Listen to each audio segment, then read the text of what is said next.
There are as many ideas for a new business as there are entrepreneurs willing to take the plunge, but there is a lot more to starting and building a business than just having a great idea, and our panelists today represent a very wide variety of enterprises. You're going to be surprised. So let me start to introduce, okay, this is going to be Adam Bohn, is that right? Bohn? Bohn. Bohn. Bohn. Like, shaken, not stirred. Shaken, like almost like Bohn. I love that. And you are the creator of Artix Entertainment. Nice to have you here. Going around the table here, we've got Tracy Knight, owner and president of Knight Marketing. Going on around, Jim Torgler. We can get a shot of these guys over there, the CEO of 911 Emergency Assist. Is that correct? That is correct. And Bret Tobey is the founder and CEO of Carvoyent. Great names, everybody. Welcome, all of you. I applaud you for taking the plunge and starting your businesses. Bret, I'm going to start with you. Okay. Carvoyent, health record for your car. Tell me about it. So it's pretty much just what it sounds like. What we do is we take a small device that has a cell phone and some other sensors in it, and we plug that into a car. It's a simple snap-in that's available on almost every vehicle, and we help drivers gather the information. So when the check engine light goes on, you get a text message from Carvoyent that says, here's what that light means, or if you're coming up in your next service recommendation.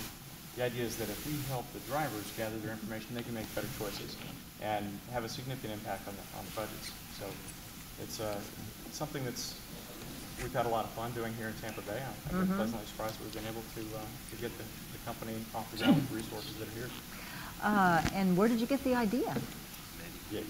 I've been doing, well, actually the easy way to say this is my wife was saying, that check engine light's on, you've got all this technology. You got to do something about that. You can do something about that. And what I found was that there was very little in the way of connecting the drivers with that actual solution. How do you get that check engine light to turn off? So the thing is, hey, we've got all the right technology, but giving that to the driver in a way that they can understand, they don't have to worry about it. So that's why we say, just wait for an email or text message from us. We'll give you the information that you need to make the next decision.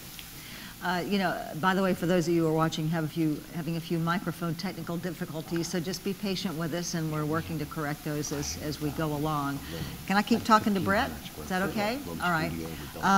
So, Bret, so once we know that the check engine light is on, what does that give me what do I do with that? What does that give me the option of doing with this diagnostic tool? We know a lot of the challenges that we have with technology is that There's a certain amount of, there's a huge amount of data. There's not a whole lot of actionable information. So the idea is that if you know a little bit more, and we start to lay that over with your past service records. So we can scan past service records.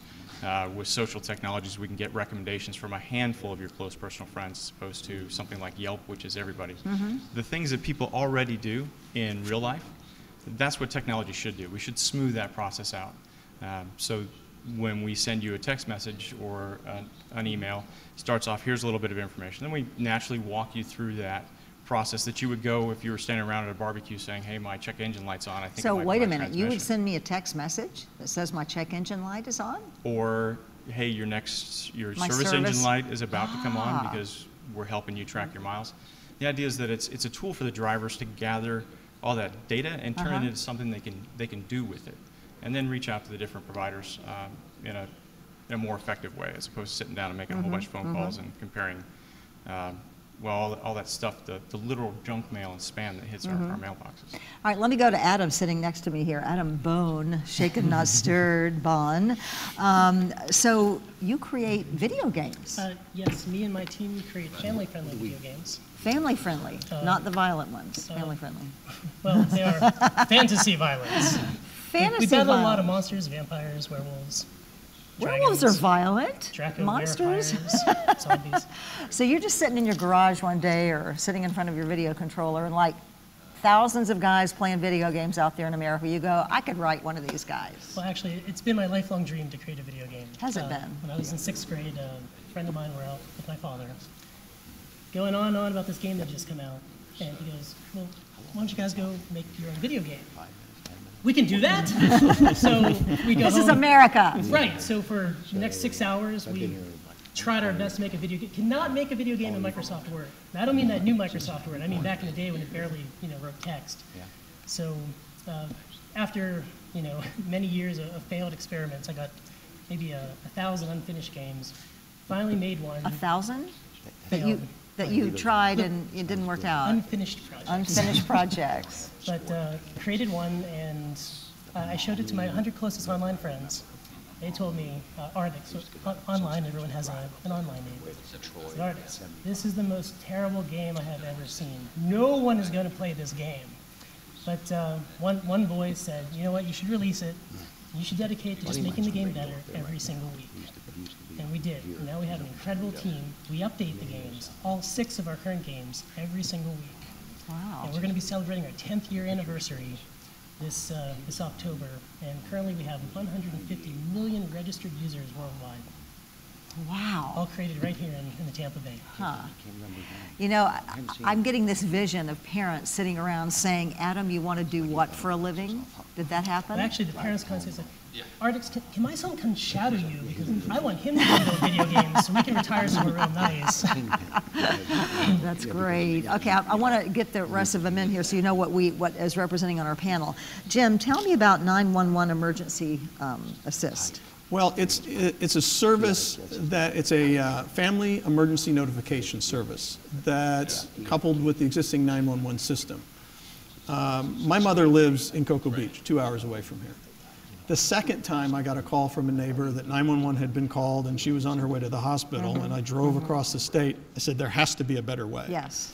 So I looked for a service that would notify me when something happened to her. And we have Life Alert and all those other services, but she doesn't stay home. She's still running the streets. And so I couldn't find one. So I have kind of a background. I'm familiar with how 911 works, and I went out and started asking people.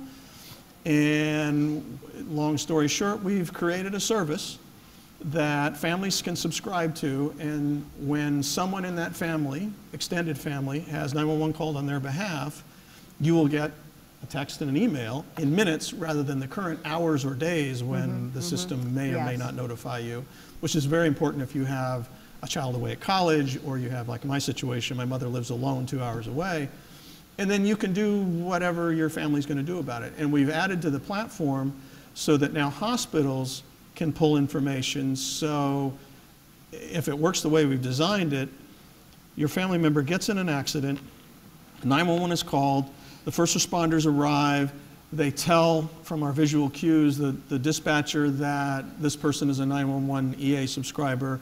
The dispatcher activates the notification through our portal. You get notified. In the meantime, your person is on their way to the hospital.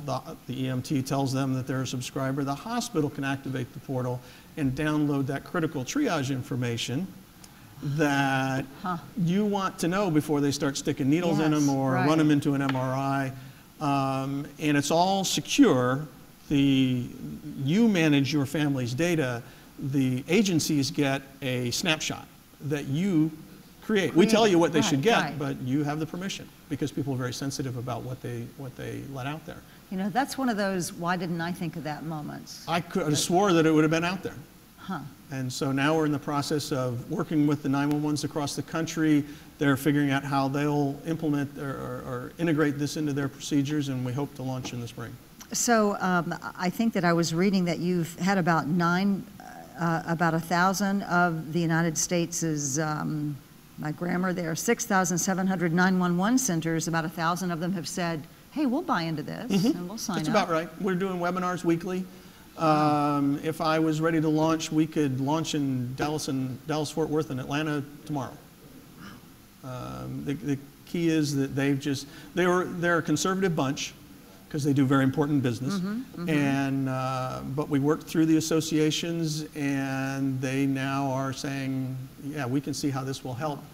And so now we're just plugging away. And there's the website, 911ea.net, That is for 911 Emergency Assist. That's the agency site that's up, that the 911s are using now. The commercial site will be my911ea.com. That's where you'll buy your subscription and manage your data. All right, Tracy, jump in here about entrepreneurship. Tell me what you do. I own a marketing agency. We've actually been in business for quite a while. I launched it in '97. And we've developed a couple of specialty niches. We work a lot in the healthcare space. I really sort of built the business on the Cleveland Clinic, doing a lot of marketing for them. Oh, I read your website. Yeah, healthcare seems Yes, to be of special yes, interest to yes. you. Yes. We have mostly regional and national clients, and could be anything really in healthcare: hospitals, medical products, healthcare systems. We have the largest hospice in the country. And then a couple of years ago, we also took on a magazine that we published locally. But the reason I'm here is that I recently went through an entrepreneurial coaching program called Urban Entrepreneurial Partnership, which is sponsored by the Kauffman Foundation. And it was a great thing for sort of a mid-stage company. And they're the ones that contacted me and asked me to come and talk about my business and actually, you know, how this resource can actually help other entrepreneurs. Because there's more to it than just having a great idea. Well, exactly. I mean, you know, it's always exciting to talk about new ideas and new businesses, but there are lots of entrepreneurs out there who are at mid-stage, and you're ready to go to the next level. You know, maybe expand your business. You think you need to hire, and then there are people like me and a lot of others who went through the recession and had to pull back a little bit, and now we're trying to really get out there like gangbusters. So I found this program. They've just expanded to Florida. It's sponsored by the Kauffman Foundation. And you have to apply for it. There's quite a lengthy application process, but they come in and they analyze your business in a very individualized way and sort of determine where they think you can use the most help. And I mean, I knew exactly what I needed. I mean, we've always been great at marketing and great at the things that we do for our clients. But when I became self-employed when I was 25, and so it's really been sort of a seat of my pants, Yes. You know, learn on the fly experience. And I really felt that I needed more help in business finance. Oh, and, yeah. That's really, I did a lot of work, learned a lot, and they work with you, they follow you really for a couple of years. To follow up on your progress, make sure that it's really going to, you know, that you're going to be successful, and have an amazing track record with their businesses. Really, of course, revenues going up, and the whole idea is to create jobs and you know, and contribute to the economy. For all of you, one of the biggest challenges has to be raise seed money, investment money. Everybody goes, yeah, tell me about it. Actually, we built Tell me out about of cash flow. The players have supported us through every step. We've never taken on any outside funds. Now, how does that work? Who's funded it? These gamers around the world are giving you money? We built the game trying to make a completely free game, but what happened is we got hit with our first $5,000 bandwidth bill, and we had to ask them to support the game. You mean So, the players? Yeah. The players are all paying. So we put our first things for sale, and they support us, and they've gotten us here. But there are some really great programs. We have the Pasco Economic Development Councils. Literally, we work out of this place called the Secret Underground Lab. The Secret Underground Lab. But the Pasco Economic Development is both above us and on the floor below us. And they have some really great incentives. Do they know you're there, Adam? Do they know the Underground Lab is there? We don't talk about that. All right. There's Fair enough. ninja Fair enough. guards I know when to guarding shut up. The elevator. But there's some great incentives for companies coming in and growing to hire a bunch of new people, and we're going to be needing a lot of new talented 3D artists and animators with the 2 new games we're releasing this year. So we're looking forward to taking advantage of some of those opportunities. That's great. How about you guys? You were reactive when I said finding investors, seed money. Talk to me about that, Bret. I was almost late this morning because we were talking to investors. But you know, getting the initial support, and a lot of times it's soft support in the form of different accelerator, incubator programs, people making introductions, it is a real challenge. And I think when you get to an environment like we've got in Tampa Bay, my first startup here was over a dozen years ago, and I actually left after that because it was a real challenge. But coming back now, and we've been incorporated almost a year to the day. So you've done other startups before this? Yes, and I also, so I did 3 startups, and after a nice exit, I realized that it was not possible to do this type of work that I wanted to do here in Tampa Bay. Now, this was back in '99. Now, what I've been really happy with is that the infrastructure here is much better than it was. So finding seed money is still a challenge, but opportunities like this to say, you know what, there's this really vibrant entrepreneurial economy, and there's an immense talent pool locally, and I think we're going to see less and less of that talent emigrating and more staying nearby. So I think we're Want going to to keep them in the Tampa Bay region, period, Yeah, if possible. The same thing that makes it nice to host the RNC or the Super Bowl here is the same thing that makes it nice to say, hey, why don't you come on down and work for a startup in Florida? Good quality of life, business-friendly economy, and it's something where we can control the cost. We've gotten much farther on a small investment in Tampa Bay than we could have gotten in the Valley or Southern California, which is where we were planning on going. What about you? Startup, venture capital, echo, why Tampa Bay? Echo Bret's comments, we have good bones here. When I started thinking about this, I knew I wanted to do something after I retired.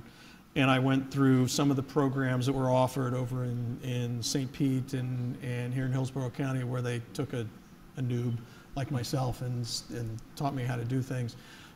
Those were helpful. But seed capital is a challenge right now. We've been bootstrapping, doing the friends and family thing.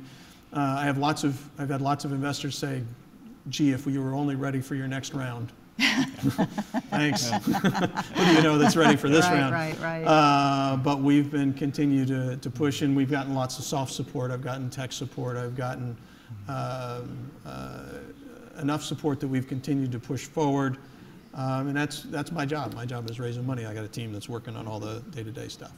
So. Well, I just have nothing for admiration for all of you for having started a business from scratch. I mean, it's just incredible because it takes guts. I mean, it takes throwing yourself out there on the mercy of the marketplace and creating a product and hoping people love it. I'm not a gamer, but you might convince me to be one now. I'd like to see what your game is all about. I brought some of our stuff that's in Toys R Us. Isn't it? I'm marketing now. You're marketing now. All right. I really appreciated all of you. Bret, Tobey, Jim Torgler, Adam Bohn, and Tracy Knight, thank you very much. Good luck with your businesses, and thanks for doing them in Tampa Bay. All right. Frank is going to be back in a few minutes with another self-starter, big-time pioneer in the infomercial world. We'll be right back. Thank you. Yeah.